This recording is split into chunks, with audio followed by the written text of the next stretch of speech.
তিনি সেখানে আমারও নাম করেছেন। তো আমি খুব সবিনয় বলি, একটা খুনের মামলায় জেল খাটা আসামি, তার কাছ থেকে জেলের গল্প শুনবো না। খুনের মামলায় জেল খাটা আসামি অমিত শাহ ক্লিন চিট পেয়ে ভারতবর্ষের স্বরাষ্ট্রমন্ত্রী। তো সুতরাং কুণালের মুখে আর যাই হোক, ভারতীয় জনতা পার্টি পশ্চিমবঙ্গে নেই, 30 অতিক্রম করবে না। অমিত শাহ বড় বড় মুখ করে 21-এ বলেছিলেন আবকি বা দোষপা, তারপর কৈফিয়ত দিতে এসেছিলেন। পলিটিক্যাল এক্সপিরিয়েন্সের দিক থেকে বলি আর যাই বলি, কুণাল সাংবাদিকতা করত। কুণাল তো আর রাজনীতি করে উঠে আসা কোনো ব্যক্তি নয়, এটা তো সকলেই জানে। অমিত শাহ বলে দিল যে কোনো শরণার্থীদের আদার দেন মুসলিম, মানে ভারতীয় মুসলিম সহ কারুর কোনো চিন্তা করার ব্যাপার নাই।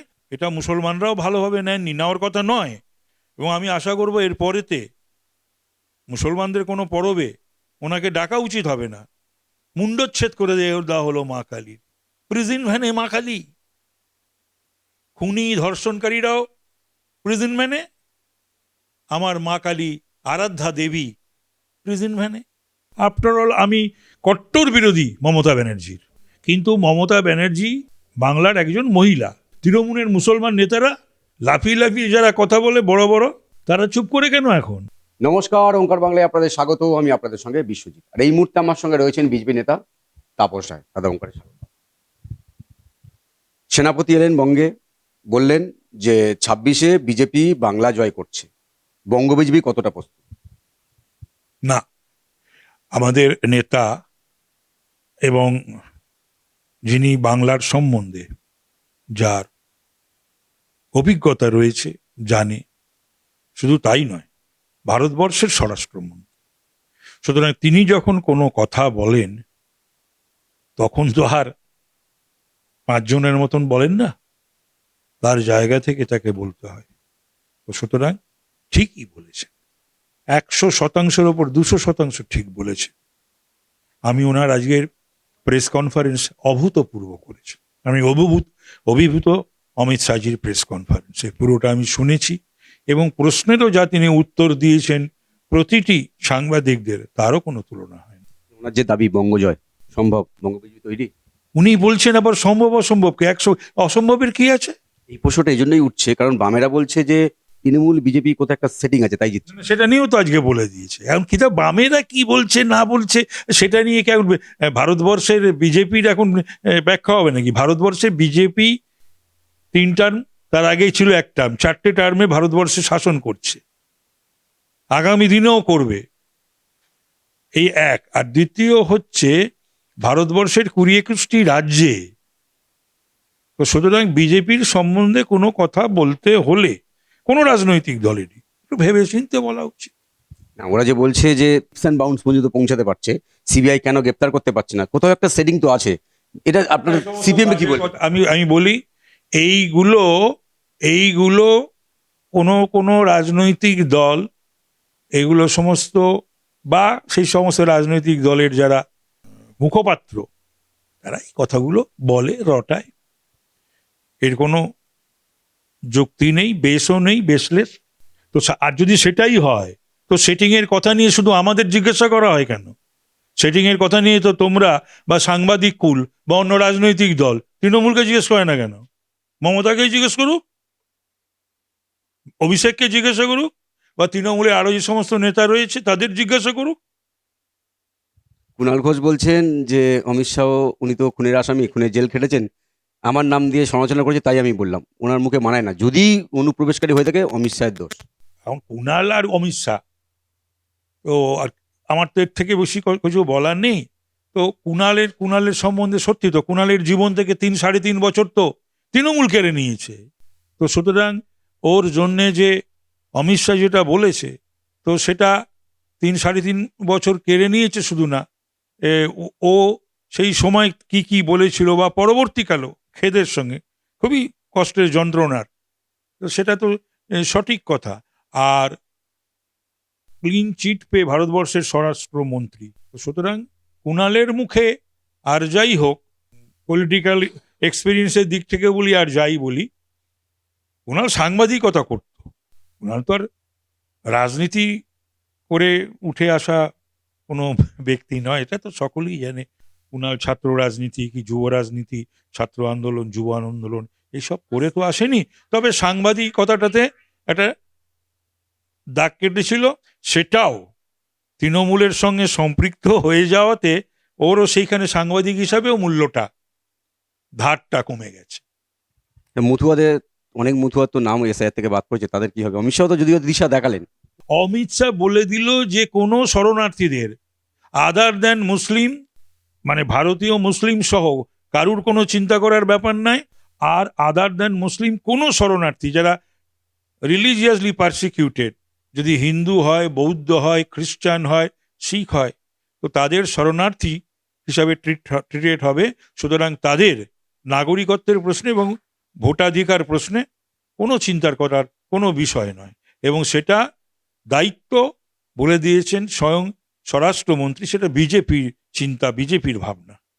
বিজেপি হিন্দুত্বের রাজনীতি করছে বাংলায়, তৃণমূলের অভিযোগ। তাহলে জগন্নাথ মন্দির এবং দুর্গাঙ্গনের প্রয়োজন কেন পড়ছে, কি মনে হয় আপনার? না, মমতা ব্যানার্জি ভেবে ঠিক উঠতে পারছে না।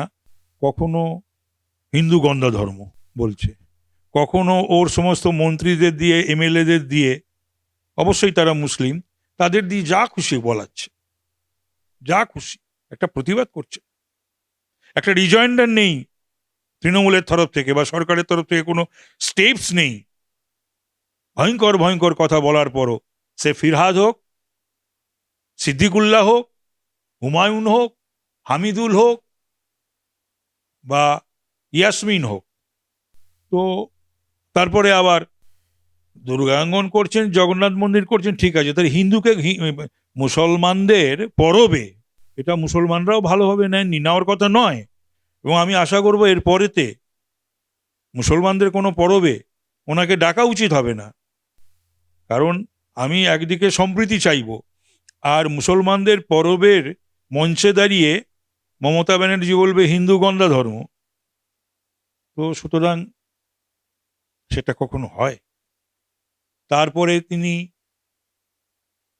এখানে কালী পুজোয়, দুর্গা পুজোয়, মানে করতে গেলে সমস্ত, মানে কি বাধা,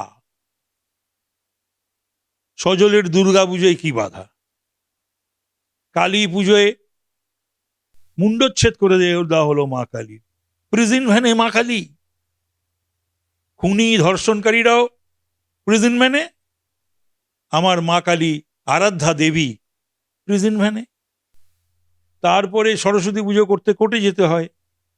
দুর্গা পুজোর ঢাক বাজলে, শঙ্খধ্বনি হলে, পূজা অর্চনা হলে, মন্ত্রোচ্চারণ হলে, সেখানে গিয়ে একটি সম্প্রদায়ের মানুষ মণ্ডপে গিয়ে হুজ্জুত করছে, অশান্তি করছে। মমতা ব্যানার্জি নির্বিকার, সরকার নির্বিকার, তার প্রশাসন নির্বিকার। তারপরে তিনি যদি এখন এই সমস্ত করে হিন্দু মন জয় করার চেষ্টা করেন, হিন্দুদের বুকে, হৃদয়ে যে ক্ষতের সৃষ্টি হয়েছে, সেটা অত সহজে মিটবার নয়। দীপু দাসের, বাংলাদেশের এক যুবক দীপু দাসের মৃত্যুতে আমরা দেখেছি রাজ্য সরকার বা মমতা বন্দ্যোপাধ্যায় কোনো কথা বলেননি, কিন্তু আজকে খালেদা জিয়ার মৃত্যুতে শোক প্রকাশ করছেন মমতা বন্দ্যোপাধ্যায়। কি বলবেন? কেন, মমতা ব্যানার্জি তো এর আগেও যখন বাংলাদেশের গন্ডগোল হয়েছিল তখন তো বলেছিলেন, তো এখন আবার বলেন ওটা অন্য দেশ। তখন বলেছিলেন না যে বাংলাদেশে তোমরা এখানে চলে এসো। তো উনি কখন কোনটা বলবেন বেছে বেছে, ওনার সবই হচ্ছে না ওই ক্ষমতায় থাকা, চেয়ারে থাকা, নির্বাচন কেন্দ্রিক। সে তার জন্য উনি মানুষকে বারবার বোকা বানিয়েছেন। এবার বোধহয় সেটা হচ্ছে না। বঙ্গ বিজেপি হিন্দু হিন্দু ভাই ভাই বলছে, তাহলে কি তৃণমূল বুঝেছে যে সব হিন্দুরা সত্যি সত্যি বঙ্গ বিজেপির ডাকে ভাই ভাই হচ্ছে, তাই কি দুর্গামঙ্গল? আজও যদি হিন্দুরা একত্রিত না হয়, আমি বলছি এটা কোনো নিজেদের, হিন্দু বিপন্ন হলে আমাদের তো, হিন্দুদের তো গায়ে লাগে। হিন্দুর রক্ত ঝরলে, হিন্দুর মার চোখের জল ঝরলে, হরগোবিন্দ দাস, চন্দন দাসকে ওইভাবে কুপিয়ে কুপিয়ে হত্যা করলে, সেটা হিন্দু হিসাবে আমাদের হৃদয়কে নাড়া দেবে না, নাড়া দেয় না? এবং এজন্য হিন্দুদের এক হতে হবে না? প্রশ্ন ওঠে যে অমিত শাহ এলেন, ঐক্যের বার্তা দিলেন, জয়ের বার্তাও দিলেন, কিন্তু কোথাও কি একটা বঙ্গ বিজেপির একটা দূরত্ব তৈরি হলো না? দিলীপ ঘোষ আজও ডাক পেলেন না।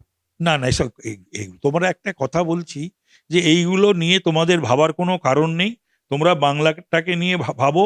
বঙ্গ বিজেপি নিয়ে ভাবার জন্যে অমিত শাহজি আছেন, মোদিজি আছেন, নাড্ডাজি আছেন, নীতিনজি আছেন, এবং আমাদের আরও যারা বড় বড় নেতা যাদের দায়িত্বে রয়েছে, বানশালজি, ভূপেন্দ্র যাদবজি, তারা রয়েছেন।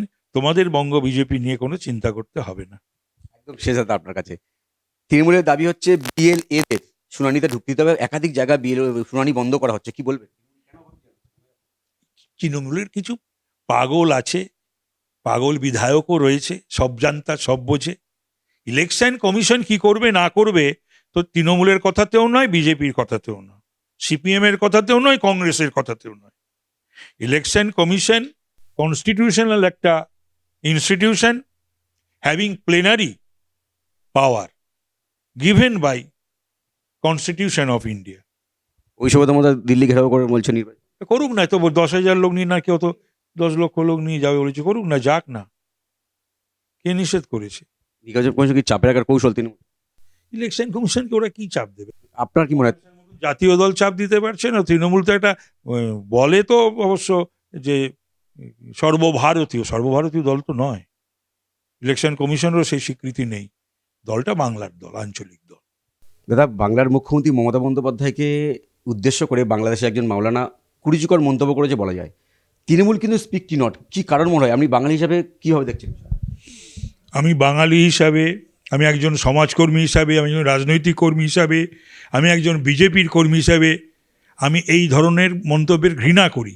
অসভ্য, বর্বর এই ধরনের কথা যে বা যারা বলে।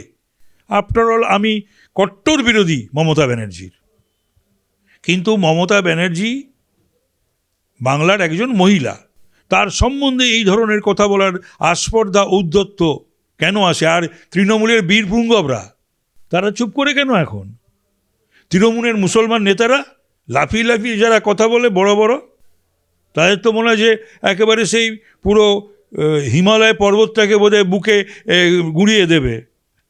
এক একটা সময় মনে হয় তৃণমূলীদের কয়েকজনের, বিশেষ করে কিছু মুসলিম নেতাদের। তো তারা এই সময় এখন চুপ করে রয়েছে কেন? মমতা ব্যানার্জিকে এই ধরনের এই মৌলানা জঘন্য বর্বরচিত শব্দ, কথা মজা পেয়েছে নাকি? আপনার নাকি? অসভ্য ইতর কোথাকার। দুধের গাইরা চটে যাবে তাই কি তৃণমূল চুপ? আমি জানি না, তবে এই সমস্ত ব্যাপারে আশা করেছিলাম যে তৃণমূলের দল থেকে, তৃণমূলের হিন্দু মুসলমান যত এমএলএ এমপি বা মন্ত্রীরা রয়েছেন তারা ফেটে পড়বেন, সেটা দেখলাম না। 26-এর বিধানসভা নির্বাচনে তৃণমূলকে হটিয়ে এ বাংলায় পদ্ম ফোটাতে কার্যত বঙ্গ বিজেপি প্রস্তুত, এবং অক্সিজেন দিতে বঙ্গসভারে এসেছেন কেন্দ্রীয় স্বরাষ্ট্রমন্ত্রী অমিত শাহ। শেষমেশ বঙ্গে কতটা পদ্ম ফুটবে সেদিকে আমাদের অবশ্যই নজর থাকবে। তবে বঙ্গ বিজেপি যে ঐক্যবদ্ধভাবে এবারে 26-এ লড়াইয়ে নামবে সেটা কিন্তু বার্তা স্পষ্ট। ক্যামেরায় রবি দত্তের সঙ্গে বিশ্বজিৎ হালদার, ওঙ্কার বাংলা।